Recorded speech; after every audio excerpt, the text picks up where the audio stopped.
guys, welcome back to my channel. Welcome if you're new. My name is Hallie and I'm so happy that you're here. Today I'm going to be talking about my top 10 all-time favorite books so far after being a reader for 6 full months, which is crazy to say because it feels like I literally just started reading, but then at the same time it feels like I've always been a reader because it's become such a huge part of my life. It was honestly so hard getting to like the top 3 spots to decide the order because I feel like when it goes past top 5 for me, all the books are just so good. I think every single book on this list is a 5-star read for me, except for one of them is a 4.5 and 2 of them are actually 6-star reads. So we are going to go from bottom to top, 10 being my least favorite of my favorites, I guess, and then 1 being my all-time absolute favorite book. I'm so excited to talk about these with you guys. So let's get started. We're gonna go ahead and start off in spot 10 with Love and Other Words by Christina Lauren. This is a really cute childhood friends to lovers romance. This was actually the first ever childhood friends to lovers romance I have ever read, but it was just so wholesome and cute. This is the book that I did rate 4.5 stars. In this book, you basically follow Macy and Elliot. Macy's mom passed away when she was younger and she left her dad behind like a list of tips for raising Macy as she goes through like her teenage years and heartbreak and all this stuff. And one of the things was whenever she starts to feel sad or something happens, get a vacation house and like take her there so that she can kind of escape whatever is making her sad. I honestly don't remember exactly why he bought the vacation house. It was like something along those lines, but their first time going there, while they're moving in, they meet the family next door, which of course is Elliot's family, and they basically grow up together. And this is, I forget what it's called, but it has like 2 different timelines, so you get to see like their childhood in the past and their friendship develop and like them going through all the different ages together and just different major life events. Then you also get current day, so you get to see like where they are, but essentially they grow up together. She has this little library in her closet and they spend a lot of time reading books together.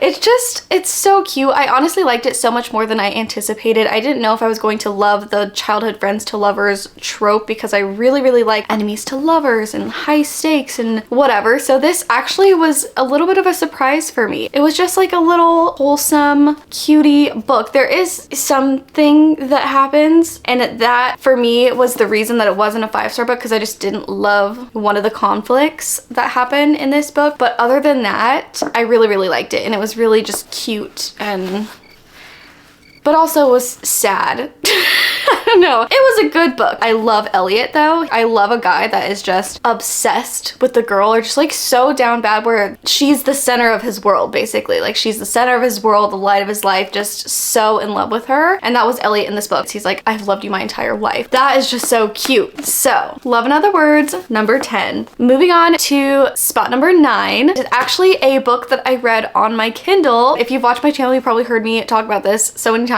Behind the Net by Stephanie Archer. This is just a cute little hockey romance. This is my first ever hockey romance I've ever read and it honestly made me obsessed with them. I am like a true hockey romance girly. I love them. I eat them up. You basically follow Pippa. Her sister works as a like massage therapist for the Vancouver Storm hockey team and Pippa needs a job really bad. So her sister gets her a job on the hockey team as one of the hockey players' like personal assistants. So she goes to meet the hockey player for the first time. She's like, I really hope I make a good impression because I'm kind of underqualified for this. I hope he doesn't hate me. Like I really need this job. I need this to work out. I need to do a good job. She goes to meet him. It's so cute. He opens the door and she's like, oh my God, it's Jamie. Of course it's Jamie. And who is Jamie, you may ask? He is her high school crush.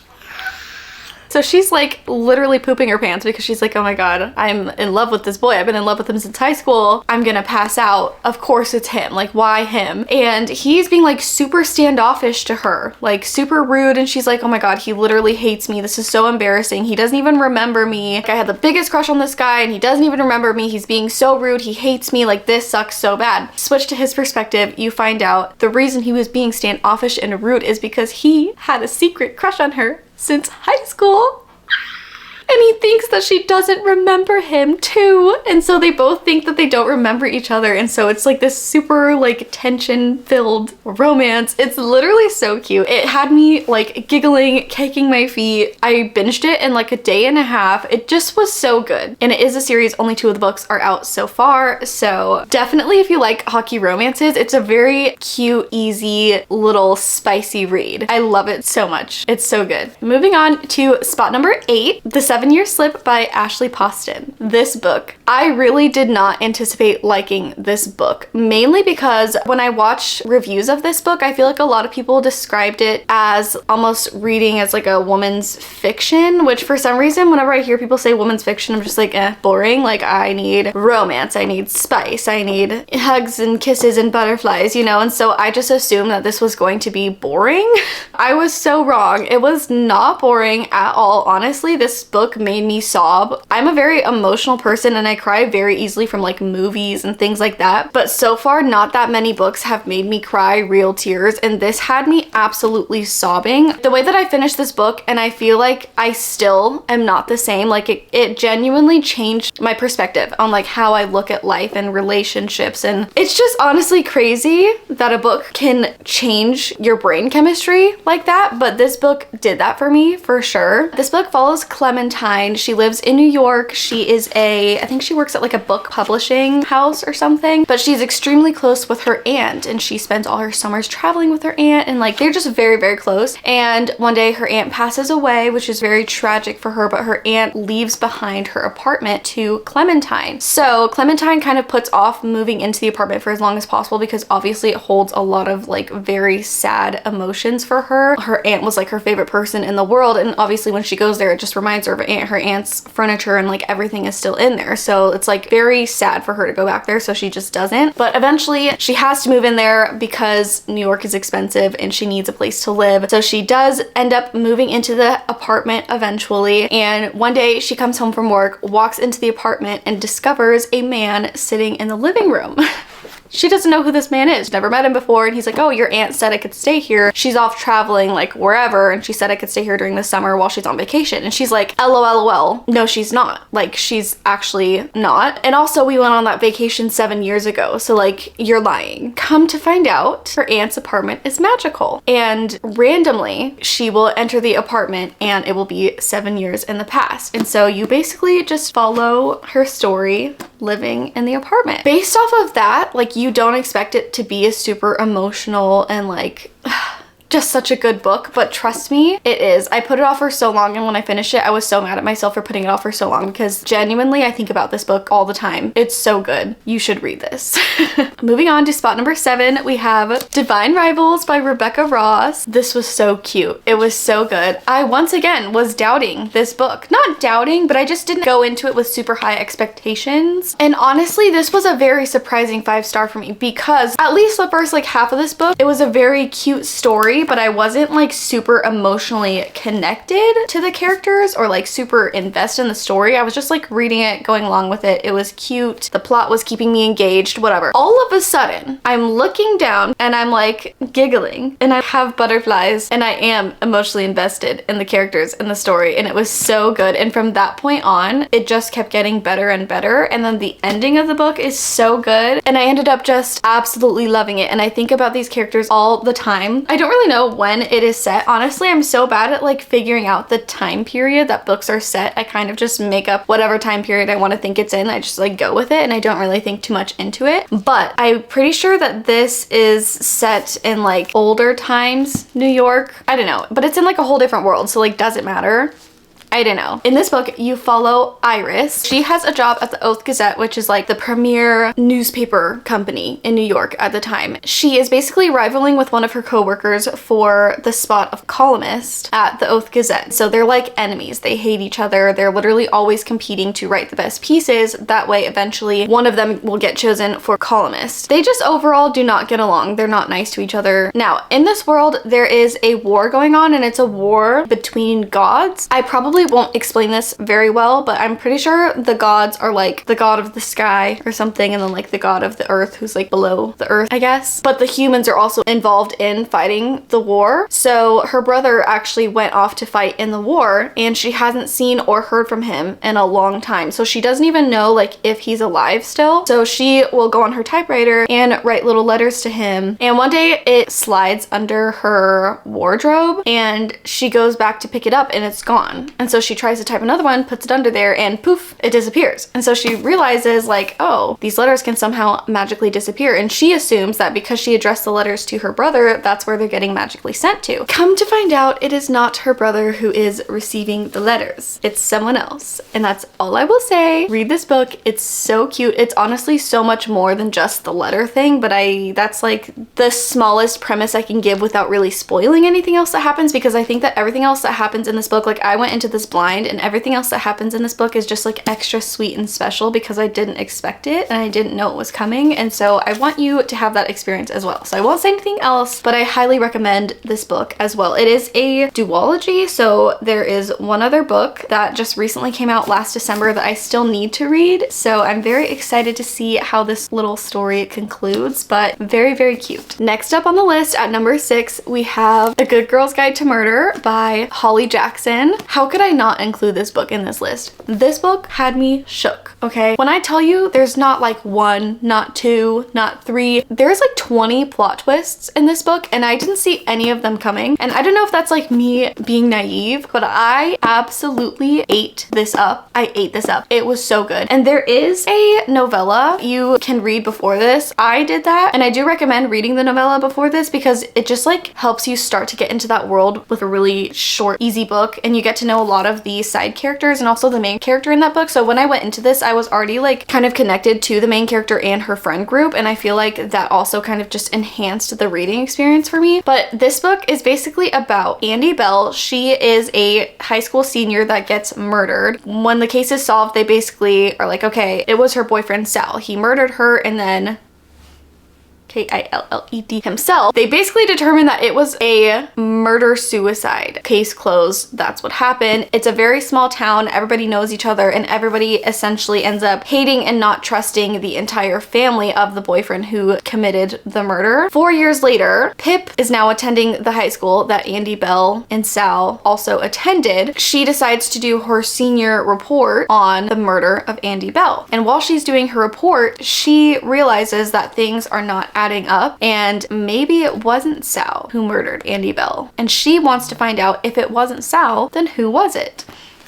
And essentially, you just follow her through her senior year trying to figure out the truth behind the murder. And it is so good. It's so good. And honestly, I don't know why I haven't read the rest of the trilogy yet. Talking about the story literally makes me want to get back into this world so bad and just continue where I left off and keep reading. But it was so good. I had some of the most like outward emotions at the end of this book because I was just so shook. I could not believe what I was reading. And then you turn the page and it's just like, boom, another plot twist. If you really like being surprised and just like, I can't believe what I'm reading, read this. It's so good. Okay, we are officially halfway and we are on to my top 5 books of all time.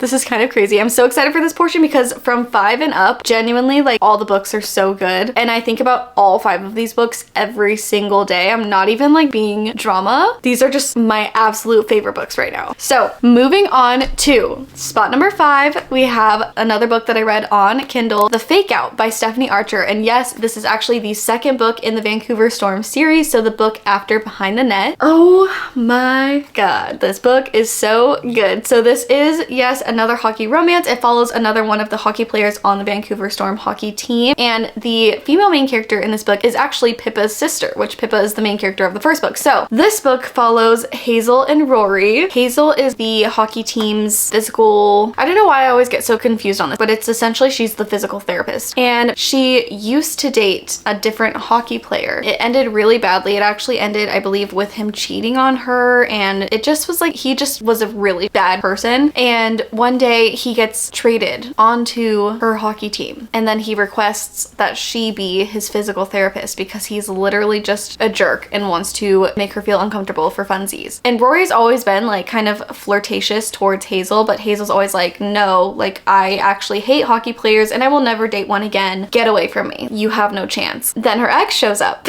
and Rory's like, hey, like, if you need help, like, I'll help you. I forget how it happens, but basically pretty quickly they establish, hey, this guy's a jerk. Let's fake date to make him jealous because Rory's the best player on the team. So she's like, who better to make this man jealous with than the best hockey player on the team? Like, let's say we're together, make him jealous. So they begin fake dating, and that's basically what you follow the whole book. But honestly, the book is so much more than just like fake dating and hockey romance, because you get so much story with the side characters as well. Their parents specifically, both Hazel's and Rory's, have like something different going on. I read this on New Year's and it just really sent me into the year with like such a good mindset, because it was just talking about like learning to love yourself and being positive towards yourself and forgiveness and honesty, and it just like was so cute. So all of that on top of just like adorable romance and tension filled scenes, and Rory freaking Miller, I love him. He's just so cute. He's so cute, and the way that he treats Hazel, chef's kiss. I love this book. I definitely recommend reading the Vancouver Storm series. I do like the Fake Out a little bit more than Behind the Net, so that's why it was a little bit higher up on the list, but honestly, I love both the books so much. They're both just, like I said, very quick and easy reads. They're available on Kindle Unlimited for free. I just love them so much. So moving on to spot number 4, we have Fourth Wing by Rebecca Yarros. I'm sure all of you have already heard of this book. I read this last year around November, and I literally read it so fast. This was actually my first like real fantasy that I've ever read, and I feel like it's such a good introduction into fantasy. In this book, you follow Violet Sorrengail, who basically trains her whole life to become a scribe, which is essentially like a librarian, I guess. Like, they're the keeper of all records, and they take their job very, very seriously. And it's just like a very quiet, laid back lifestyle. You don't really talk too much. You don't ever draw attention to yourself. You just record history. You know all of history. You study all the languages so that you can translate documents. Like, that is her life, and that's what she trained for her entire life. And she was like slated to be the next #1 scribe. Last minute, like literally a couple of months before school starts, her mom decides, hey, I actually don't want you to do that anymore. I want you to join the writers quadrant, which is in fact the deadliest section of the school, because in order to become a dragon rider, you have to train like crazy and make it through insane trials and fight and fend your way through the entire first year of school. I'm pretty sure like majority of the students who sign up for this section of the school end up dying. And she's also like a very frail, fragile girl. Her bones break very easily, and she's very small and skinny. She doesn't have a lot of muscle because, like I said, she's been training to be a scribe her whole life. So she just like sits down and reads and translates and writes, and that's all she ever does. So she was very, very, very unprepared for this, because most of the people that are joining the writers quadrant like that have, like her, been training their whole life to become a writer. So they're very muscular and have combat skills and all this stuff that she just is completely unprepared for. So that's basically the premise of this book. And so you follow her entire first year of school at the academy. And it's so much more than that.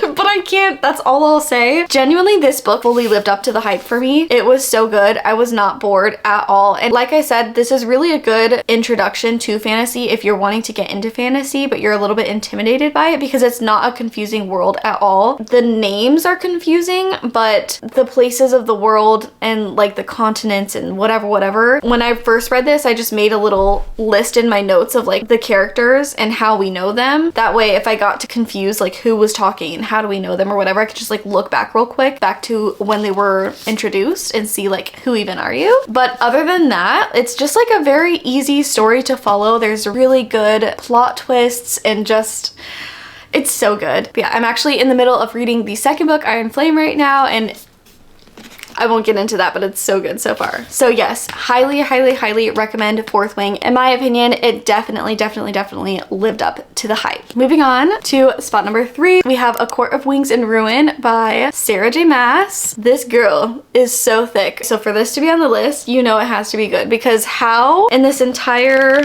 almost 700-page book, it's 699 pages, how in this entire book was I not bored at all? It's insane. I literally can't tell you anything about the plot of this without spoiling anything, because this is in fact the 3rd book in the ACOTAR series. All I will say is that there's a war going on, because I feel like that's common knowledge about this book. There's a war going on, but girl, you will not be bored at all. You will not. It's so good. You know, sometimes when you read a book and you're like, wow, that could have been like an entire 200 pages shorter. Like, why did I just spend so much time reading that? No. At the end of this book, I'm like, wait, I don't want it to be over. Please, is there more? Give me more. I would have read another 300 pages of this.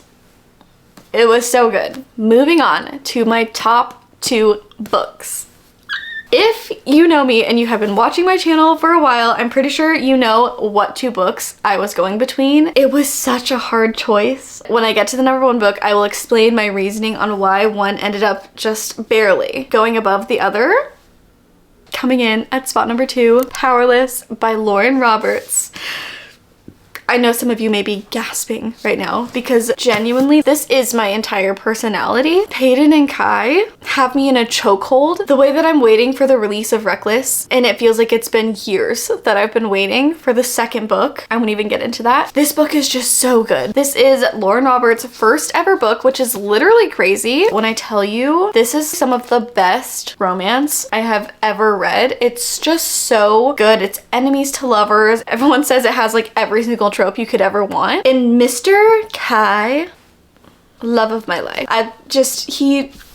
It's so good. So in this book, you basically follow Hayden. She lives in this world where people have like powers, I guess. It's like magic. So there are the people with magic, and then there's like ordinaries and like mundanes who like have powers, but they're not like crazy powers. They're just like boring powers, I guess. And the king has outlawed all people with no powers because he's afraid that if they get married to people with powers and then have kids, they will slowly dilute the population and then weaken the country because less and less people will be born with powers is like his mentality. So he went and like killed them all. So she's secretly living in this society pretending that she has the powers of a psychic. And one day she does something heroic and it accidentally lands her in this society's trials, which is basically a competition where people with the best abilities compete in front of the nation. And it's like a great honor. If you win a ton of money and whatever. So very similar to Hunger Games, but it's kind of different because it's not like we kill everyone until there's one standing. It's just like we show off our powers and people can die. You can come out of the trials alive, but it's just very deadly. You can die. Like you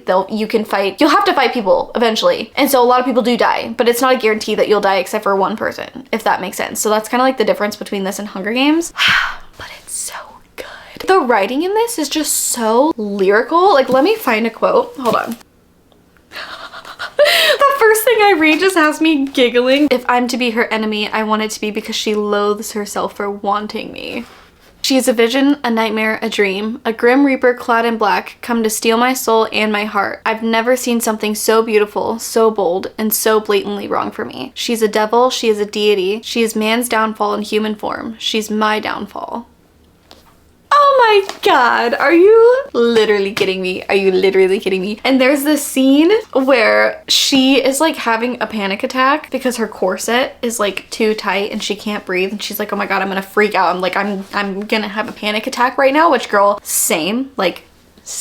And he notices, and I'm not gonna tell you what he does, but when you read what he does for her, you're gonna pass out. Please read this book. I'm begging you. I'm begging you if you've been putting it off because it's long. I know. It's so worth it. Please, I beg. It's so good. It's so good. We have arrived at the number 1 spot. My all-time absolute favorite book I have ever read up until this point. A Court of Mist and Fury by Sarah J. Maas. How could I not give this the number 1 spot? Well, listen, up until I read this book, this was my number 1 all-time favorite book. And honestly, the main reason that this surpassed Powerless was because the romance in this, it had me giggling, squealing, kicking my feet the same way as Powerless. But the plot in this book, I have never read a book where so many dots are connected. Like, when you read the series, there's so many things from the first book that come back in this book and you're like, what?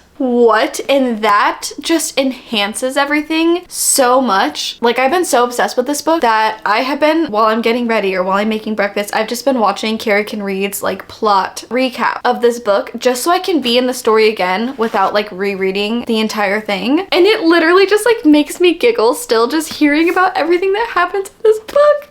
Oh my god, this is my entire personality. These 2 books, it's me. Hi, my name is Hallie, and Powerless and A Court of Mist and Fury. It's so good. Again, I won't go into the plot of this book because this is the second book in the ACOTAR series. And when I started the ACOTAR series, I was kind of doubtful because it's so popular that I kind of was like, okay, maybe this is overhyped. There's no way this many people are just like absolutely obsessed with this series. I don't want to go into it with high expectations and be disappointed, you know? Like, I was skeptical that it would actually live up to the hype. And let me tell you, it lives up to the hype. And when people say it just keeps getting better, it just gets better. If you take away anything from this video, it's to please read ACOTAR and Powerless. Please, I'm begging you. It's so good. I wish I could say more. If you have read this and you want my full thoughts, I did do a reading vlog of reading ACOTAR. I'm actually going to be filming part 2 later this month, but at the end of the video, I do a full spoiler review of both of the books. It's so good. It's literally so good. I will never get over this book. I already want to start a reread. I wish that I like annotated this, but now I have a reason to reread the series. So it's honestly crazy that I just finished it recently and I already want to reread it. Just so good. Please read this. I'm literally begging you. That brings us to the end of this video. I hope that you guys enjoyed. Thank you so much for watching. I hope you got some good book recs from this list. I'm really interested to see how much my top 10 books change over the next 6 months. Maybe I'll do a check-in after a year of being a reader, see what my top 10 books are at that point. Let me know if you'd want to see that in the comments below. Let me know if you've read any of these books and also love them. Bonding over a favorite book is honestly just something so special, and so I love to hear when you guys also love the same books as me. It just is like the best thing in the world, honestly. So let me know. And also, if you have any other book recs based on the books that I love so far, let me know as well. I love getting book recs from you guys. Yeah, that's all I have for you guys. Thank you so much for watching, and I will see you in the next one. Bye!